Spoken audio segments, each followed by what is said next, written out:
उत्तर प्रदेश के मुख्यमंत्री योगी आदित्यनाथ ने बीते गुरुवार को प्रधानमंत्री नरेंद्र मोदी के पंचप्रण को ध्यान में रखते हुए सूबे के अकबरपुर का नाम बदलने का संकेत दिया है। उन्होंने कहा, शहर का नाम लेने से मुंह का स्वाद खराब हो जाता है। निश्चित रहें, ये सभी चीजें बदल जाएंगी। हमें अपने देश से गुलामी और उपनिवेशवाद के सभी अवशेषों को मिटाना चाहिए और अपनी विरासत का सम्मान करना चाहिए। नरेंद्र डोभालकर हत्याकांड में 11 साल बाद कोर्ट का फैसला आ गया। महाराष्ट्र में पुणे की विशेष अदालत ने आज यानी शुक्रवार को अंधविश्वास के खिलाफ लड़ाई लड़ने वाले कार्यकर्ता डॉक्टर नरेंद्र डोभालकर की हत्या के मामले में फैसला सुनाया। कोर्ट ने 2 दोषियों सचिन अंदुरे और शरद कलास्कर को आजीवन कारावास की सजा सुनाई, जबकि 3 लोगों को बरी कर दिया। पुणे के ओंकारेश्वर ब्रिज पर सुबह की सैर पर निकले डोभालकर की 20 अगस्त 2013 को गोली मारकर हत्या कर दी गई थी। इसी मामले में 5 लोगों को आरोपी बनाया गया है।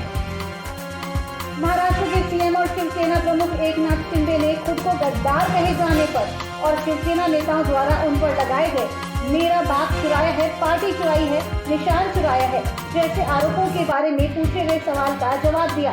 उन्होंने कहा, मेरे लिए इस्तेमाल किए गए शब्द उनके लिए भी लागू होते हैं। 2019 में उन्होंने अपने पिता बाला साहब ठाकरे की विचारधारा को त्याग दिया। उन्होंने पाप किया और जनता उन्हें कभी माफ नहीं करेगी। तब शिवसेना और भाजपा की विचारधारा एक सी थी। प्रज्वल रेवन्ना केस में नया मोड़। जेडीएस नेता ने दावा किया कि एसआईटी अधिकारी पीड़ितों को धमकी दे रहे हैं कि अगर वे कांग्रेस सरकार के पक्ष में बयान नहीं देते हैं तो उन पर देह व्यापार का आरोप लगाया जाएगा। राष्ट्रीय महिला आयोग ने कर्नाटक के जेडीएस सांसद प्रज्वल रेवन्ना से जुड़े यौन उत्पीड़न वीडियो मामले में गुरुवार को कहा कि इस मामले में शिकायतकर्ताओं में से एक महिला ने दावा किया है कि खुद को पुलिसकर्मी बताने वाले लोगों के एक समूह ने उसे उत्पीड़न की धमकी देकर झूठी शिकायत दर्ज करने के लिए मजबूर किया था। प्रियंका गांधी का आज से मिशन अमेठी, किशोरी का एहसान उतारना या स्मृति से हिसाब बराबर करना मकसद। 5 साल पहले बीजेपी कांग्रेस का गढ़ ढहाने में कामयाब रही। केंद्रीय मंत्री स्मृति ईरानी राहुल गांधी को हराकर सांसद चुनी गयी। 25 साल बाद पहला मौका है जब अमेठी सीट पर गांधी परिवार का कोई योद्धा चुनाव नहीं लड़ रहा है। राहुल गांधी रायबरेली से मैदान में उतरे हैं तो अमेठी से किशोरी लाल शर्मा कांग्रेस के प्रत्याशी हैं। हर बार की तरह इस बार भी खुद चुनाव मैदान में उतरे बिना प्रियंका गांधी ने रायबरेली और अमेठी में कांग्रेस को जिताने के लिए डेरा जमा रखा है।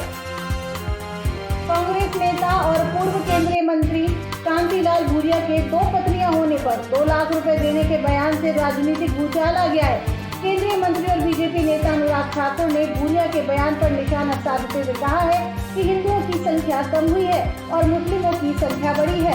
एक बार फिर से संसाधनों को ज्यादा बीवी बच्चे वालों को देने की बात हुई है। उन्होंने कहा कि कांग्रेस वोट बैंक के लिए कितना गिरने वाली है। गुजरात के स्कूलों में आए धमकी भरे ईमेल मामले में पाकिस्तान कनेक्शन सामने आए हैं। गुजरात पुलिस ने मामले में बड़ा खुलासा करते हुए जानकारी दी है कि धमकी भरे ईमेल पाकिस्तान के फैसलाबाद से भेजे गए थे।